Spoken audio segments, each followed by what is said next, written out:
What are five mental exercises that will absolutely help you ace your SAT and ACT test scores? That is exactly what we're going to talk about in this video. My name is Kristina of Ivy Lounge Test Prep, and for the last 15 years, I've helped high schoolers all around the globe dramatically raise their SAT and ACT test scores, write compelling college application essays, and ultimately land spots at their dream schools. So let's get started. So first of all, how is a brain like a muscle? Well, for starters, your brain can grow stronger and faster with exercise.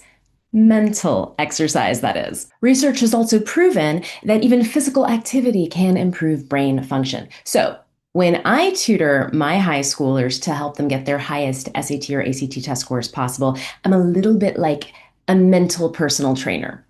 Now, of course, before you take a test, high stakes tests like the SAT or ACT, or even tests like your chemistry final, you're going to want to do everything you can to prepare first. Obviously, you got to learn the material. You got to learn any strategies. You have to do drills. And also, you need to do some type of mental training or conditioning for your brain to maximize what those things are that you did learn and minimize all the self-doubt and anxiety when you actually go to sit for the test. So today I am sharing with you five different mental exercises. I personally refer to them as mental mastery techniques that you should consider incorporating into your test time and study time. Worry not, they're really easy to grasp, and they're definitely worth trying. So the first mental mastery technique that I want to tell you about, and this is one that you would do literally right before you sit for a high stakes test, is something called power poses. And you might have heard about this before. So here is basically what it is about. I will shortly demonstrate, and then why it works and how to use it. So basically, a power pose is when you sit or stand in a high power taking up space pose, right? So that could look like standing up with your hands on your hips and your feet spread apart.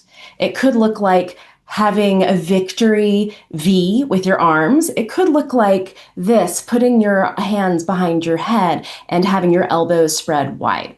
Now, if you're standing doing this, then you would want to be standing with your feet at least hip distance apart. So like this, like literally something like this, or like this, or like this. That one might call out some attention, but maybe this is something you feel comfortable doing.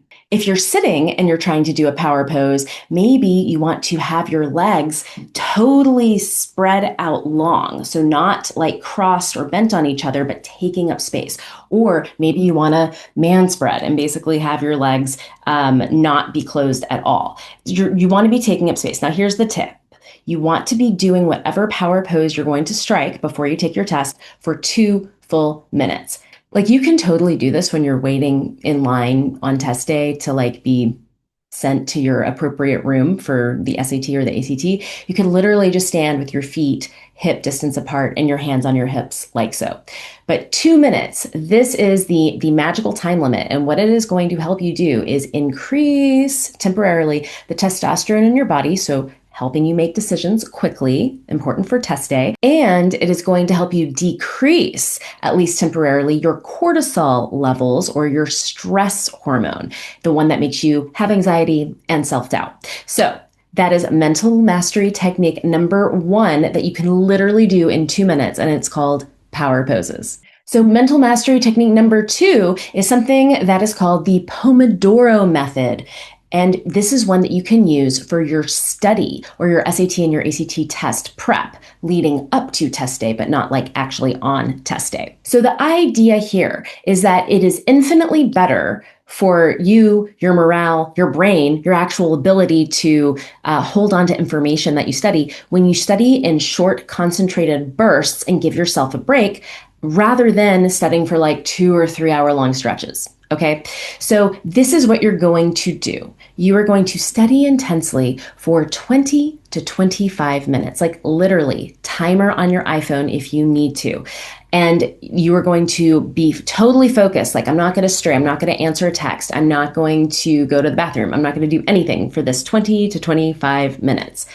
Then after that, after this short, strong burst of like hyper focus, then you're going to reward yourself with a 5-minute break. Now you can go on your phone. You can have a dance break to your favorite song. You can like quickly Snapchat a friend, whatever. So basically what is going on with this Pomodoro technique of let's do 20 to 25 minutes of intense study and then followed by a 5-minute break. And then maybe you go back, do another 20, 25 minutes of super focused, non-interrupted study, and then another 5-minute break and on, is that it's a work reward system.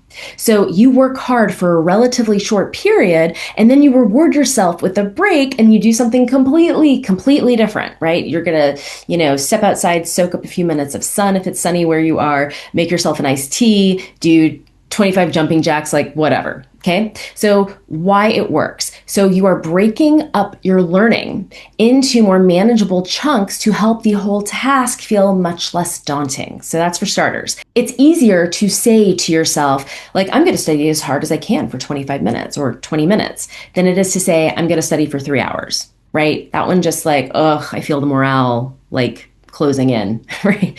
So as an added bonus, it turns out that when you study in this way, like intense bursts followed by some reward, that you actually remember more when you do sprints instead of marathons, right? So even though in a 2-hour period, if you were doing this, 25 minutes on, 5-minute break, 25 on, 5-minute break, and then 2 more times, technically you'd only be studying like an hour and 40 minutes, not the full 2 hours. However, those short study sessions will be much more effective than if you had tried to maintain that focus and failed at it for 2 full hours. You'll be more focused during those short sessions and you're less likely to give in to distraction.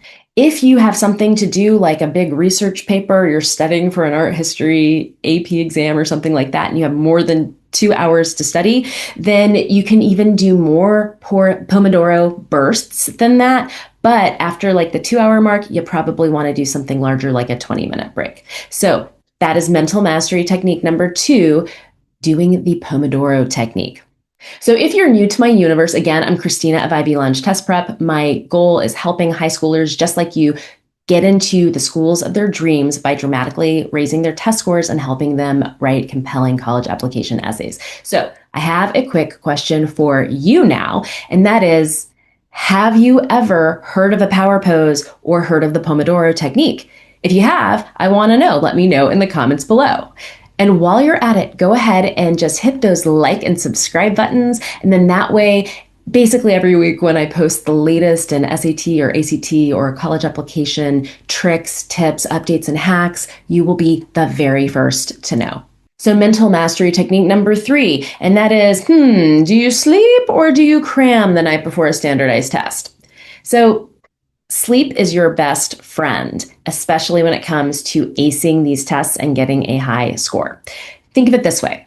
Sleep is when your mind gets to work out and recalibrate and process everything that you have learned throughout the day. Your gray matter does some of its best work at nighttime when your body is resting, right? So when the external input of your day is at a minimum, and then your neurons and the lobes can finally start reorganizing and restoring. Now, the night before your SAT or your ACT is absolutely no time to cram. You'll be better served by getting some serious shut-eye. What we mean by that is a good solid 8 to 9 hours of uninterrupted sleep. So studies have shown that students who slept at least 7 hours before taking an exam scored like 10% higher than those students who got much less sleep than 7 hours. Again, more than 7 hours, even better. So not only does sleep help you regulate your cortisol, which is, that pesky stress hormone that we were talking about when we were talking about power poses, and that can actually work against you when you're taking a test, but shut-eye also allows your brain to process the information that you've taken in during the day, i.e. what you've studied, and turn that short-term information into long-term memory. So that is number 3, is sleep is your best friend, especially the night before the exam, at least 7 hours. So this next one, number 4 of my mental mastery techniques, is maybe one that you might not have thought of, but it really works for all my students and even for myself. So you might think it's crazy, but hear me out. Read aloud when you're studying. So this is so weird, but true. So it turns out that when you speak your study material out loud, you actually improve your memory retention. And you'll score even better if you study aloud to another person. Researchers suggest that the conversational component of speaking to another person helps you remember more of what you're saying.